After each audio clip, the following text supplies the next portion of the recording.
Hello friends, मैं अंबिका कुमारी स्वागत करती हूँ आपके अपने चैनल पे। तो आज का जो टॉपिक है वो है भारत की नदियाँ। ठीक है, अपवाह तंत्र हम देखेंगे पूरा पूरा कंप्लीट देखेंगे, जहाँ से भी आपका क्वेश्चन बन सकता है। ठीक है, तो क्वेश्चंस बहुत तरह से आपके बनते हैं।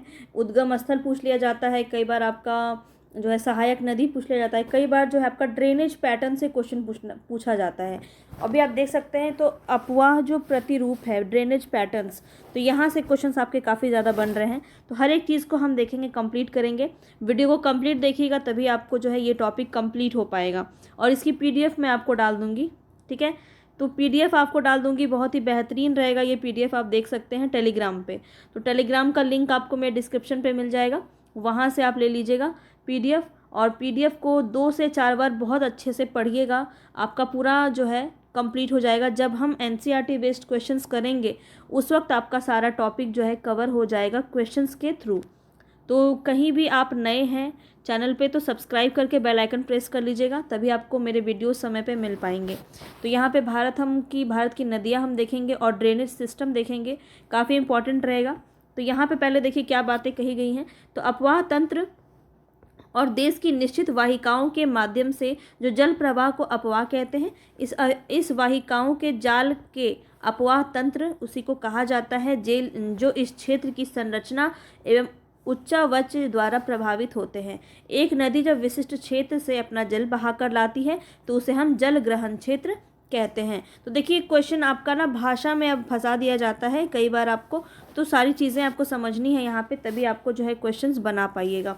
एक नदी और उसके सहायक नदियाँ जो है नदियों द्वारा अपवाहित क्षेत्र को अपवाह द्रोणी कहते हैं। जो आपका कुछ इम्पॉर्टेंट जो टर्म्स हैं जहाँ से क्वेश्चंस आपके पूछे जाते हैं, जो आपको समझ में नहीं आएगा कि अपवाह द्रोणी किसे कहते हैं, जल ग्रहण क्षेत्र क्या है, तो इसको समझना बहुत इम्पॉर्टेंट है।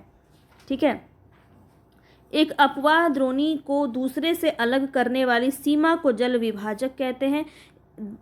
नदी द्रोणी एवज जल संभर के एक भाग में परिवर्तन का प्रभाव अन्य भावों व पूर्ण क्षेत्र में देखा जा सकता है, इसलिए इसे सूक्ष्म मध्यम वृहत नियोजन इकाइयों व क्षेत्रों के रूप में लिया जा सकता है। तो इसका डिस्क्लेमर एक तरह से आप देख सकते हैं, सारी चीज़ आपको जो है समझ में आ रही होगी। और अभी हम पूरा सिंधु तंत्र, गंगा तंत्र, ब्रह्मपुत्र तंत्र कंप्लीट देखेंगे, तो बिल्कुल भी स्किप मत कीजिएगा, एक एक चीज़ आपके लिए काफ़ी इंपॉर्टेंट है। तो देखिए ड्रेनेज सिस्टम क्या है, ड्रेनेज पैटर्न क्या है। तो किसी बेसिन में प्रवाह रेखा जाल के दृश्य स्वरूप को अपवाह प्रतिरूप कहते हैं। भारत में भौगोलिक विषमताओं के कारण कहीं पे देखिए जो है पहाड़ी क्षेत्र है, कहीं पे मैदानी क्षेत्र है, अलग अलग तरह की भौगोलिक विषमता है हमारे भारत में, और इसी वजह से अलग अलग जो है आपका ड्रेनेज पैटर्न देखने को मिलता है। पहला है आपका पूर्ववर्ती अपवाह। तो यहाँ पे आपका कौन कौन सा नदी किसके अंदर आएगा ये भी आपको देखने को मिलेगा। तो देखिए ये क्या है, एंटीसीडेंट ड्रेनेज पैटर्न। ठीक है, तो ये आपका क्या है, इस प्रवाह प्रणाली में वैसी नदियाँ शामिल होती हैं जो हिमालय की उत्थान से पहले की होती है, वे प्रवाहित होने के क्रम में उत्थान के साथ साथ कटाव जारी रखती है। तो पूर्ववर्ती अपवाह है ये, ध्यान रखेंगे। आगे है आपका अध्यारोपित अपवाह। अध्यारोपित अपवाह इसको क्या कहते हैं इंग्लिश में, तो इसको कहते हैं सुपर इम्पोज्ड ड्रेनेज पैटर्न। नदी घाटी का निर्माण सर्वप्रथम ऊपरी आवरण पर होता है, इसके पश्चात नदी निम्न कटाव द्वारा निर्मित घाटी का विस्तार तथा विकास निचली संरचना पर किया जाता है। तो यहाँ पे अध्यारोपित अपवाह आपका होता है। इसके बाद आता है आयताकार अपवाह। आयताकार अपवाह मतलब रेक्टेंगुलर ड्रेनेज पैटर्न। इस अपवाह प्रतिरूप में सहायक नदियां अपनी मुख्य नदियों से समकोण पर मिलती हैं। कोशी विंध्य नदी इसका उदाहरण है, तो उदाहरण पे भी ध्यान देंगे, पूछा जा सकता है। जालीनुमा अपवाह क्या है, तो इस प्रतिरूप का विकास तब होता है जब मुख्य नदियां समांतर बहती हैं तथा सहायक नदियां समकोण पर मिलती हैं। तो इस तरह से जाल का एक निर्माण होता है। मान लीजिए ये आपकी गंगा नदी जा रही है और इधर से आपका और इधर से मिलता है। अभी हम देखेंगे कौन कौन सी नदियां जो है सहायक नदियां जुड़ती हैं गंगा सिस्टम से, तो इस तरह से एक जाल का निर्माण करती है, तो वही है जालीनुमा अपवाह। ठीक है, चलिए अनुगामी अपवाह। अनुगामी अपवाह क्या होगा, कॉन्सिक्वेंट ड्रेनेज पैटर्न। ये नदियाँ धरातलीय ढाल व संरचना के अनुसार बहती हैं। अधिकांश प्रायद्वीपीय नदियाँ अनुगामी हैं। गोदावरी, कृष्णा व कावेरी नदियाँ बंगाल की खाड़ी में गिरती हैं, ये आपको ध्यान रखना है। खंडित या अंतरायिक अपवाह, इंटरमिटेंट ड्रेनेज पैटर्न, हिमालय के बाद प्रवेश में उतरने वाली अनेक नदियां भाबर में लुप्त होकर आगे पुनः धरातल पर प्रकट होती है। तो ऐसे जो होते हैं उसको हम क्या कहते हैं, अंतरायिक अपवाह कहते हैं। ध्रुमाकृतिक अपवाह यानी डेंड्रिटिक पैटर्न, जो अपवाह प्रतिरूप पेड़ की शाखाओं के अनुरूप हो उसे वृक्षाकार यानी ध्रुमाकृतिक प्रतिरूप कहते हैं। तो इसको बस आपको ऊपर ऊपर समझना है। अब हम भारत के जो अपवाह तंत्र हैं उसको देखेंगे। इससे पहले इसको एक बार देख लीजिए। अंतःस्थलीय अपवाह यानी इनलैंड ड्रेनेज पैटर्न, वे नदियां जो सागर तक नहीं पहुंच पाती हैं बल्कि मार्ग में ही लुप्त हो जाती हैं, जैसे कि आपकी क्या नाम था, लूनी नदी हो गई। ये आपका क्या है, इनलैंड ड्रेनेज पैटर्न के अनुसार है, ये अंतःस्थलीय अपवाह तंत्र के अंदर आ जाएगा। चलिए आगे देखते हैं। यहाँ पे आपको जो है ये मैप पूरा आपको पीडीएफ में मिल जाएगा, तो इसको अच्छे से देखिए, आपका सारा बात समझ में आ जाएगा कहाँ आपका क्या। इसका माइंड मैपिंग करना काफ़ी इम्पॉर्टेंट है। ये जो आप देख रहे हैं ये आपका जल विभाजक रेखा है, और यहाँ पे देखिए बिहार में कोसी है जो बिहार का शोक कहलाता है, और सिंधु नदी आपका जम्मू कश्मीर में बहती है। इसकी सहायक नदियाँ हैं झेलम, चेनाब, रावी, सतलज। ठीक है, तो यहाँ पे आप देख सकते हैं गुजरात में देखिए लूनी दिख रहा है, साबरमती, माही, और यहाँ पे नर्मदा, ताप्ती, चंबल। ये पूरा आपको ना बहुत अच्छे से तसल्ली में बैठ कर देखना है। पश्चिम बंगाल में देखिए आपका दामोदर है, इधर दामोदर को बंगाल का शोक भी कहते हैं। गंगा नदी को भारत की सबसे बड़ी नदी कहते हैं, और यहाँ पे आप देख सकते हैं सभी यहाँ से कैसे केन, सोन, ये सब गंगा देखिए किस तरह से जाली नुमा तंत्र बना रहा है। बेतवा, सिंध, चंबल दिख रहा है आपको, तो ये आपको बहुत अच्छे से दिख रहा होगा कैसे ये देखिए तंत्र बन रहा है। यहाँ सबका महानदी जा रहा है, तेल नदी और पेन गंगा दिख सकता है आपको यहाँ पे, गोदावरी, कृष्णा यहाँ से आपका गया, तुंगभद्रा। ये काफ़ी इंपॉर्टेंट है, इसको ज़रूर आप देख लीजिएगा एक बार जब मैं पीडीएफ आपको दूंगी। तो ये माइंड मैपिंग आपके पास रहेगा। तो जैसे उत्तर से दक्षिण पूछ लिया जाता है कि उत्तर से दक्षिण के क्रम में बताइए कौन सी जो है पहले नंबर पे आएगी। तो इस तरह से आपको अगर क्वेश्चन पूछा जाएगा तो ये काफ़ी हेल्प करेगा। देखिए, एक निर्धारित जल मार्गों द्वारा जल के प्रवाह को अपवाह कहा जाता है। इस प्रकार जल मार्गों के जाल को अपवाह तंत्र कहते हैं। जो जाल अभी मैंने आपको दिखाया, तो आपका दो प्रकार से है। देखिए, किसी भी अपवाह तंत्र धरातलीय रचना और भूमि के ढाल संरचनात्मक नियंत्रण, शैलों के स्वभाव यानी कि जो पहाड़ है, जो पर्वत है, उसके स्वभाव, विवर्तनिक क्रियाएं जो हैं, जल की प्राप्ति अपवाह क्षेत्र के भूगर्भिक इतिहास पर निर्भर करता है। और इस प्रकार से दो भागों में जो है अपवाह तंत्र को बांटा गया, एक हिमालय अपवाह तंत्र और एक प्रायद्वीपीय अपवाह तंत्र। हिमालय अपवाह तंत्र के अंदर आपका आ जाएगा देखिए सिंधु तंत्र, इंडस रिवर सिस्टम को अब हम देख रहे हैं, काफ़ी इंपॉर्टेंट रहेगा, तो बिल्कुल ध्यान से आपको देखना है। हिमालय अपवाह तंत्र में क्या चीज़ें हैं आपको नोट करनी चाहिए। एग्ज़ाम के टाइम में जो है आपका नोट्स काफ़ी इंपॉर्टेंट होगा। अगर आप अभी नहीं कर पा रहे हैं तो आप इसका पीडीएफ ले सकते हैं, वहाँ से आप नोट बना लीजिएगा इसका। देखिए, सिंधु एवं उसकी सहायक नदियाँ, झेलम, सिंधु की सहायक नदियाँ कौन कौन सी है ये आप बहुत अच्छे से नोट कीजिए, काफ़ी ज़्यादा पूछा जाता है। सबसे पहले तो झेलम, चिनाब, रावी, व्यास, सतलज, जास्कर, गोमल, द्रास, श्योक, सिगार, कुर्रम, काबुल और गिलगिट। गिलगिट आपका काफ़ी पूछा जाता है। सिंधु जो है तिब्बत में मानसरोवर झील के निकट चेमायुंगडुंग ग्लेशियर से निकलती है। ये आपका काफ़ी इंपॉर्टेंट है, इसको नोट कीजिए। सिंधु नदी कहाँ से निकलती है? मानसरोवर झील के निकट चेमायुंगडुंग ग्लेशियर से निकलती है। आगे क्या बातें हैं, तो सिंधु कराची के पूर्व अरब सागर में गिरती है। सिंधु कहाँ गिरती है? अरब सागर में गिरती है, ये भी आपको पॉइंट नोट करना है। सिंधु नदी की कुल लंबाई यहाँ पे देख लीजिए 2880 किलोमीटर है, जबकि भारत में इसकी लंबाई 709 किलोमीटर ही है सिर्फ। ठीक है, सिंधु में बाईं तरफ से मिलने वाली पंजाब की 5 सहयोगी नदियां हैं। तो पंजाब की ये नदियां हैं, आपको ये भी ध्यान रखना है, और ये बाईं तरफ से आके मिलती है। सभी जो इंपॉर्टेंट फैक्ट्स है इसको आपको नोट करना है। जो मैं आपको यहाँ पे पीडीएफ दूंगी तो आप इसको ज़रूर देखिएगा, पीडीएफ से देखना भी इम्पॉर्टेंट है। तो आप बिल्कुल तसल्ली से कभी आप सोने वक्त ज़रूर एक बार जो है सारी चीज़ों को रिवाइज़ कर लिया करें, नहीं तो कोई मतलब नहीं बनता। एक बार आप सुन लेंगे आपको कुछ भी समझ में नहीं आएगा। तो इसलिए आपको रिवीजन करना काफ़ी इंपॉर्टेंट है। तो देखिए 5 सहयोगी जो है पंजाब से मिलती है, कौन सी? सतलज, व्यास, रावी और चिनाब। यही आपका इंपॉर्टेंट है, बार बार पूछा जाता है। और एक झेलम, सतलज, व्यास, रावी, चिनाब, झेलम, ये आपको 3-4 बार पढ़ लेना, याद हो जाएगा। ठीक है, तो ये 5 नदियाँ संयुक्त रूप से सिंधु नदी की मुख्य धारा से मीठन कोट के पास मिलती है, मीठन कोट के पास मिलती है।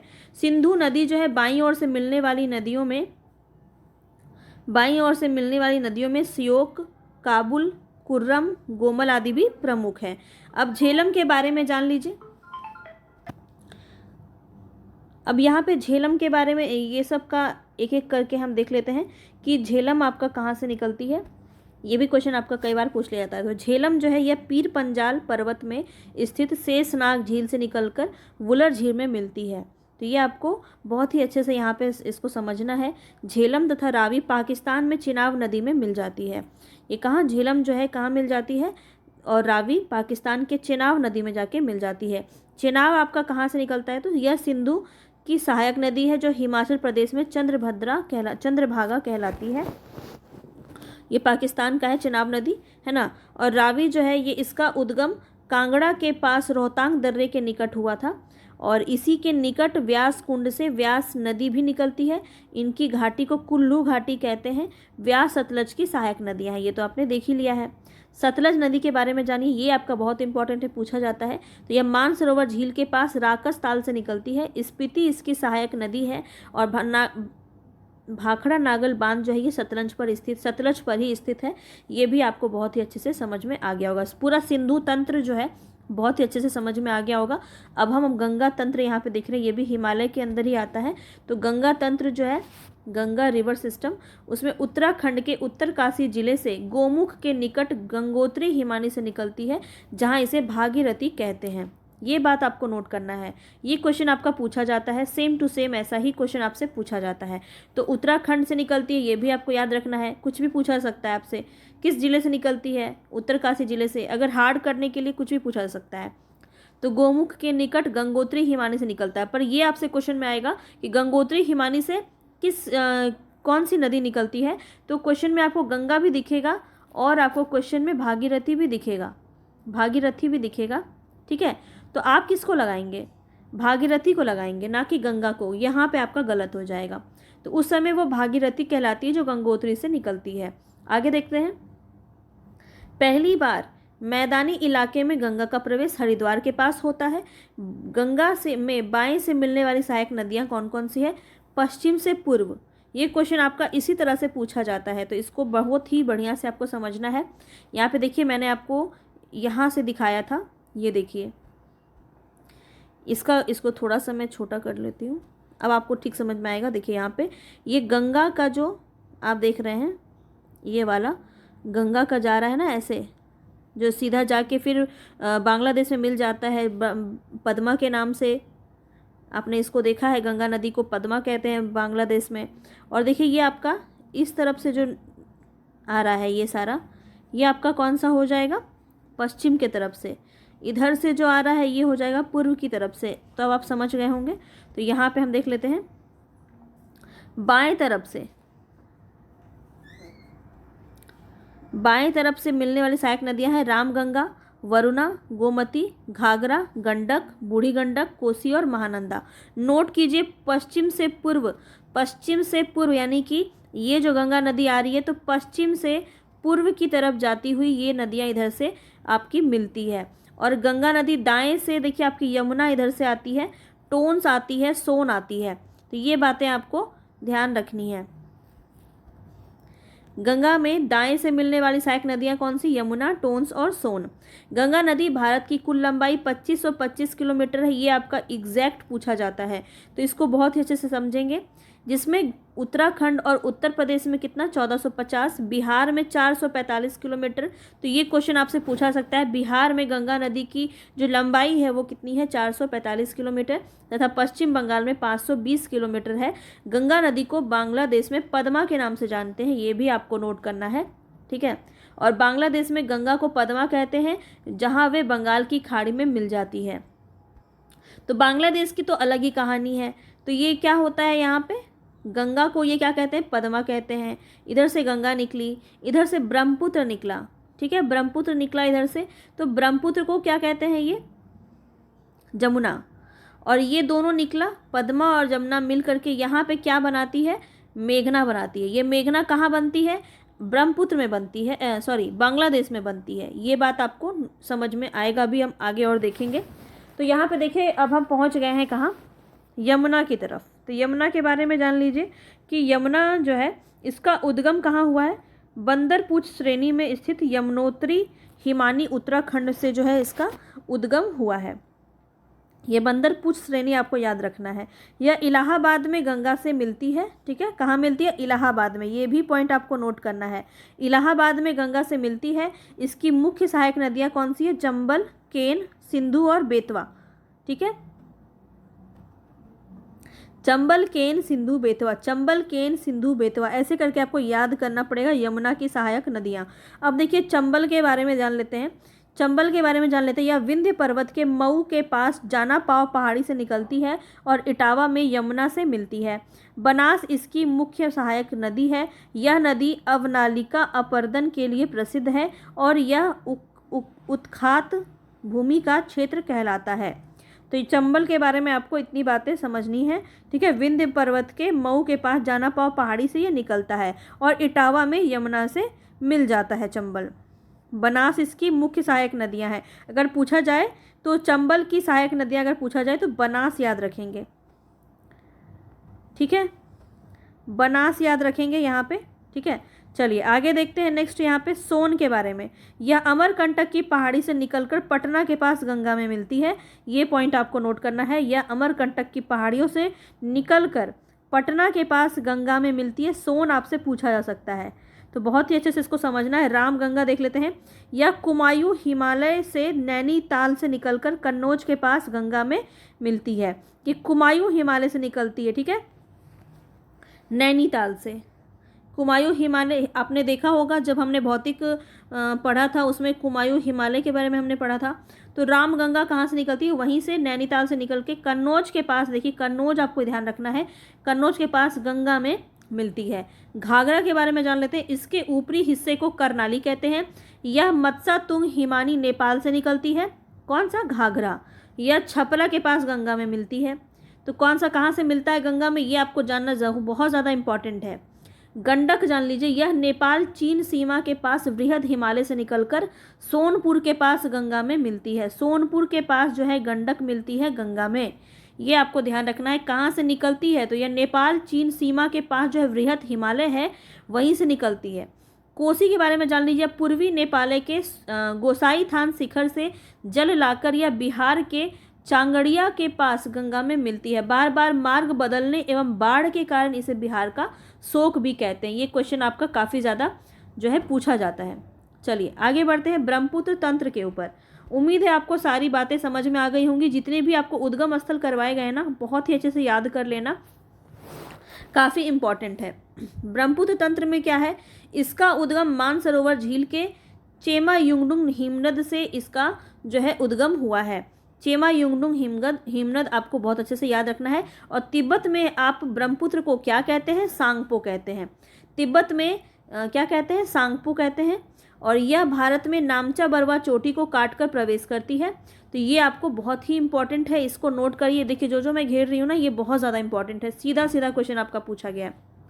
काटकर प्रवेश करती है, जहाँ इसे दिहांग कहते हैं, ठीक है, दिहांग कहते हैं।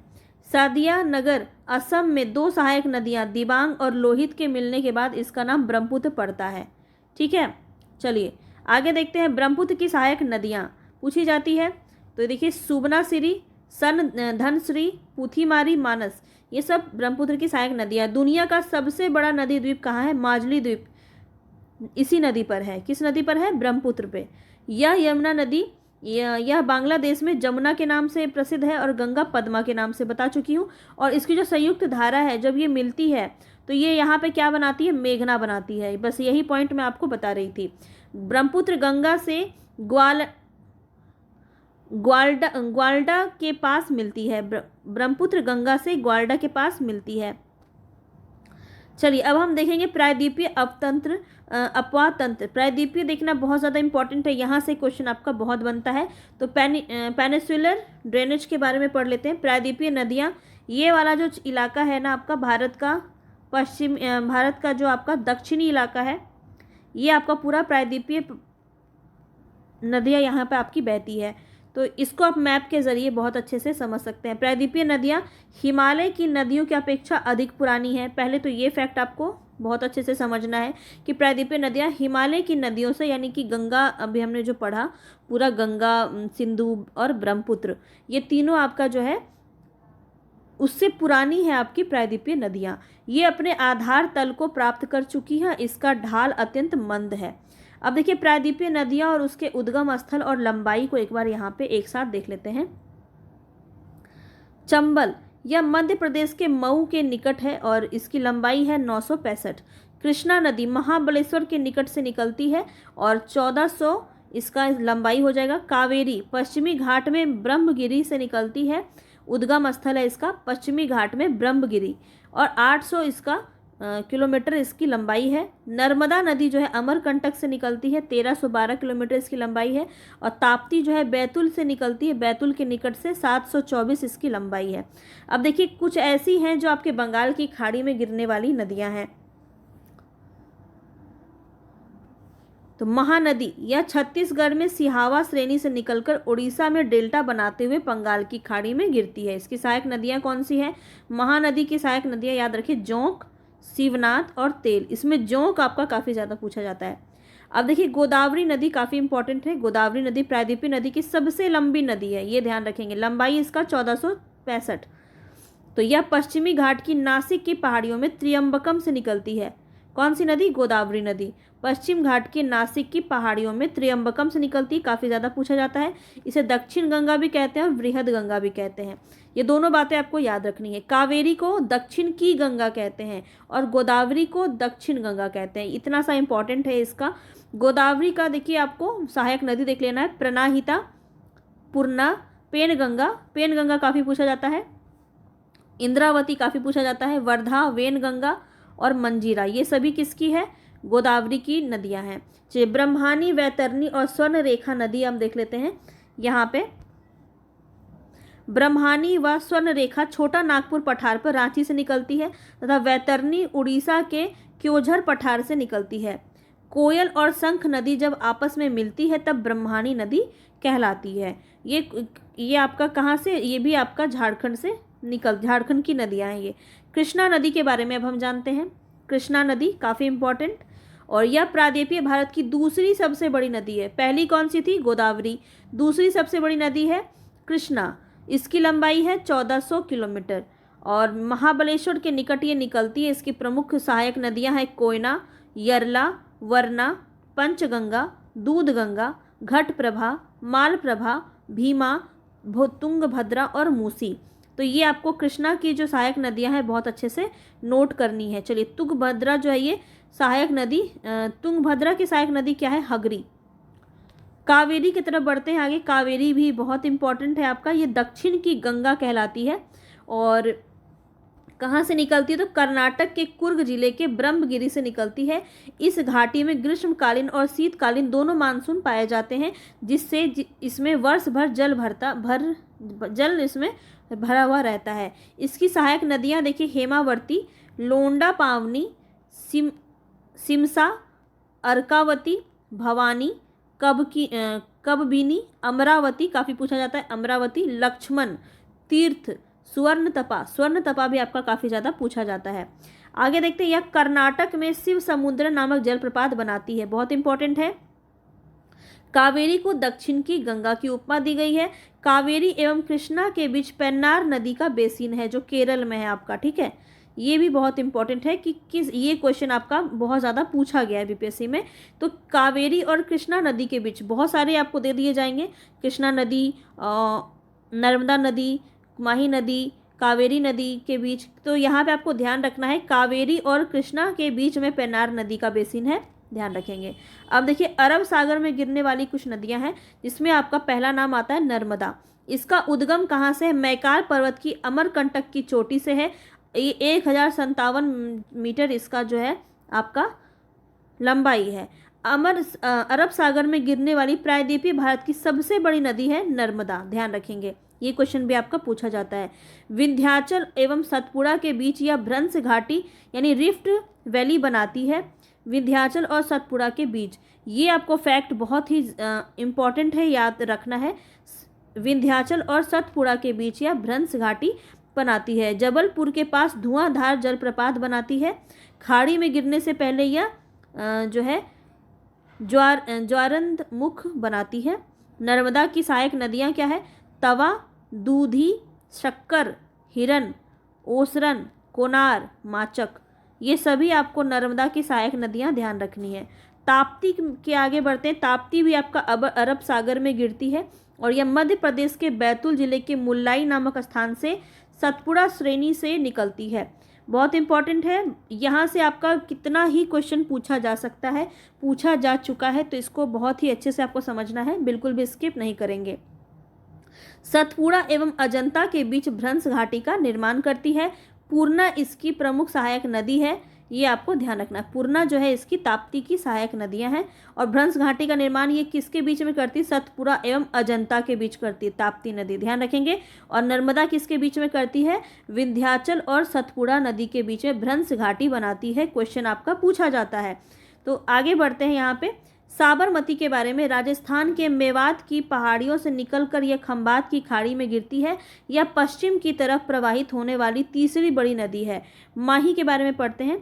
तो साबरमती में बस इतना आपको याद रखना है, खंबात की खाड़ी में गिरती है, राजस्थान के मेवात की पहाड़ियों से निकलती है। यह पश्चिम की तरफ प्रवाहित होने वाली तीसरी सबसे बड़ी नदी है साबरमती, ध्यान रखेंगे। माही के बारे में पढ़ लेते हैं। यह मध्य प्रदेश के विंध्य की चोटियों से निकलकर खंबात की खाड़ी में गिरती है। सोम और जाखम जो है इसकी प्रमुख नदियां हैं, सहायक नदियां हैं, सोम और जाखम। चलिए घग्गर के आगे बढ़ते हैं। घग्गर जो है यह शिवालिक पहाड़ियों पर शिमला के पास निकलती है। हनुमानगढ़ राजस्थान के पास भटनेर से मरुस्थल में विलीन हो जाती है। लूनी नदी के बारे में पढ़ लेते हैं। यह अजमेर में अरावली पर्वत श्रेणी में नाग पर्वत से निकलकर कच्छ के रन में इसके दलदल में ही विलुप्त हो जाती है। तो अंतर्वर्णी जो नदी है ये कहलाती है लूनी नदी, जो कि कहीं भी विलीन, ये आपका कहीं अरब सागर में भी नहीं गिरता है और बंगाल की खाड़ी में भी नहीं गिरता है। ये आपका रन, कच्छ के रन में, गुजरात में दलदल में ही विलुप्त हो जाता है ये नदी, ठीक है। तो सुरसुती, जवाई, सुखड़ी, लिलड़ी, मिठड़ी, ये सब इसकी सहायक नदियां हैं, ठीक है। इसमें सुरसुती नदी का उद्भव पुष्कर झील से होता है। इसे भारत की लवण नदी भी कहते हैं। चलिए आगे बढ़ते हैं। अन्य नदियां हैं कुछ, उसको भी हमें देखना इंपॉर्टेंट है। फिर हम एक साथ जो इम्पोर्टेंट नदियां हैं उसको हम देख लेंगे, इसका उद्गम स्थान, प्रवाह क्षेत्र कौन कौन सा है।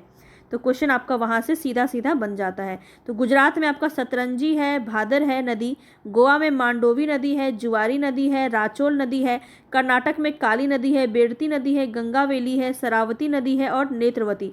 शरावती कर्नाटक में है आपका, ये भी आपको इम्पोर्टेंट है। केरल में देखिए पेरियार इंपॉर्टेंट है, पूछा जाता है। भरत पूजा और पाम्बा भी इसी नदी में आएगा। अब देखिए यहाँ पे आपको बहुत इंपॉर्टेंट है, एक बार अच्छे से इसको रिवाइज कर लीजिए। सिंधु नदी 2880 है कुल और 800 जो है यहाँ पे भारत में है। मानसरोवर झील के निकट तिब्बत में इसका उद्गम स्थल है और प्रवाह क्षेत्र जम्मू और कश्मीर में ये सिंधु नदी बहती है। चलिए झेलम नदी 720 है इसका लंबाई। शेषनाग झील जम्मू कश्मीर में बहती है। चेनाब नदी भी बारालाचा दर्रे के निकट इसका उद्गम स्थल है, जम्मू कश्मीर बहती है। रावी नदी 725 इसका लंबाई हो जाएगा। और रोहतांग दर्रा कानड़ा से निकलती है, हिमाचल प्रदेश, जम्मू कश्मीर, पंजाब से में ये बहती है। सतलज नदी कहाँ बहती है? हिमाचल प्रदेश में, पंजाब में, राजस्थान में ये बहती है और ये मानसरोवर के निकट निकलती है। ये सब हम ऑलरेडी देख चुके हैं, बार बार इसको एक टेबल के रूप में यहाँ पे बताया गया है ताकि आपको आसानी हो।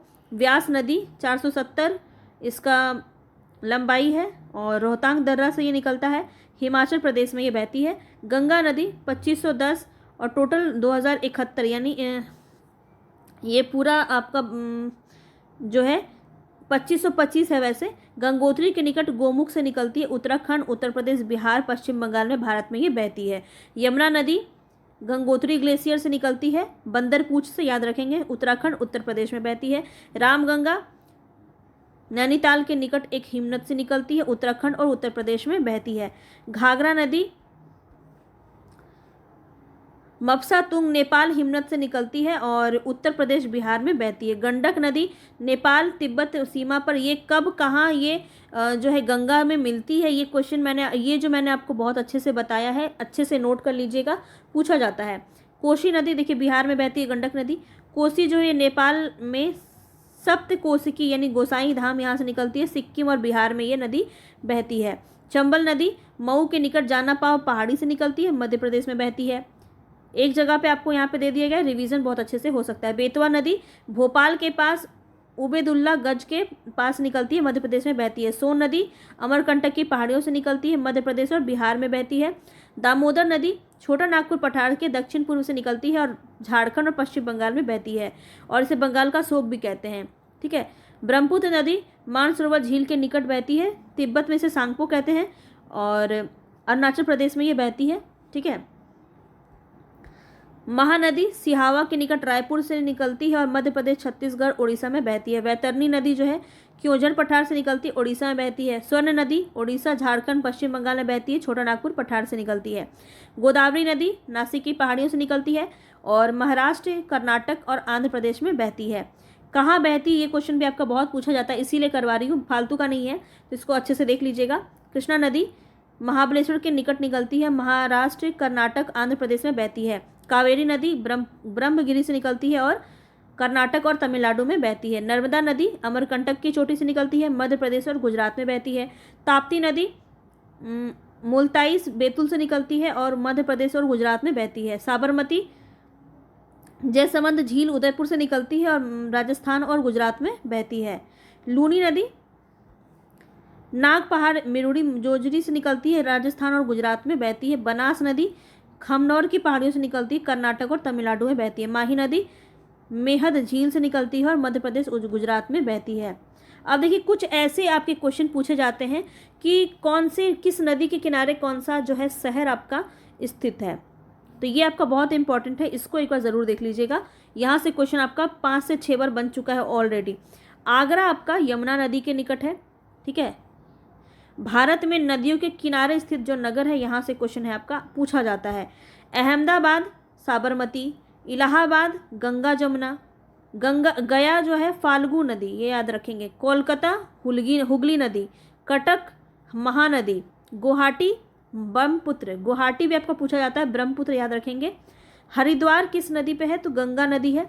जबलपुर नर्मदा नदी, कानपुर गंगा नदी के किनारे, मदुरई बेगाई के किनारे, नासिक गोदावरी के किनारे, पणजी मांडवी नदी के किनारे, उज्जैन क्षिप्रा नदी के किनारे, पटना गंगा नदी के किनारे, श्रीनगर झेलम, सूरत का संगम ताप्ती नदी, तिरुचिरापल्ली कावेरी नदी, अयोध्या सरयू नदी, घाघरा कोई सरयू नदी कह रहे हैं, ध्यान रखेंगे।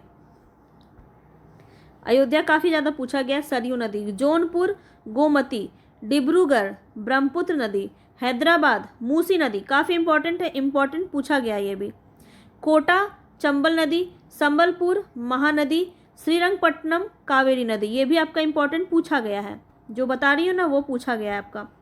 विजयवाड़ा कृष्णा नदी, दिल्ली यमुना नदी, बद्रीनाथ अलकनंदा, लखनऊ गोमती पूछा गया है, पुणे मूठा नदी। तो प्रमुख नदियों की लंबाई किलोमीटर में, तो ये आप इसको देख लेना, वैसे उतना ज़्यादा इंपॉर्टेंट नहीं है ये, इसको देख लीजिएगा। ब्रह्मपुत्र 2900, यमुना 1385, घाघरा ये आपका उतना पूछा नहीं जाता है, इसको मगर देख लीजिएगा। अब प्रमुख झीलें हैं यहाँ पे भारत की प्रमुख, इसको एक बार देख लेते हैं। तो विवर्तनिक झील होता है, टेक्टोनिक लेक्स होते हैं। जो कश्मीर की वुलर झील है वो विवर्तनिक झील के उदाहरण है। तुलबुल परियोजना इसी पर है, ये आपको नोट करना है। वुलर झील पे तुलबुल परियोजना है। ज्वालामुखी क्रिया से निर्मित झील यानी वॉल्केनिक लेक्स होते हैं, जो ज्वालामुखी क्रिया से निर्मित झील होते हैं। महाराष्ट्र के बुलढाना जिले की लोनार झील जो है उसी की एक उदाहरण हो जाएगा। लेगुन या अनूप झील, चिल्का झील, पुलिकट झील, केरूरी झील, अष्टमुड़ी झील केरल में। ये क्वेश्चन आपका सीधा सीधा पूछ लिया जाता है। चिल्का झील कहाँ है? उड़ीसा में। पुलिकट झील तमिलनाडु में। कोलेरो झील आंध्र प्रदेश में। और अष्टमुड़ी झील केरल में। ये चारों आपके क्वेश्चन में आ चुके हैं ऑलरेडी, तो इसको अच्छे से नोट कर लीजिएगा। लेगुन झील के उदाहरण है, ये भी आपको इंपॉर्टेंट है, ये भी आपको नोट करना है। हिमानी द्वारा निर्मित झील कौन सा है? जो कि ग्लेशियर से आपके निकलते हैं झील। तो कुमायूं हिमालय की अधिकांश झीलें हैं, जैसे राकसताल, नैनीताल झील, भीमताल, पूना ताल, मालवा ताल, तो ये सब हिमानी के अंतर्गत आता है।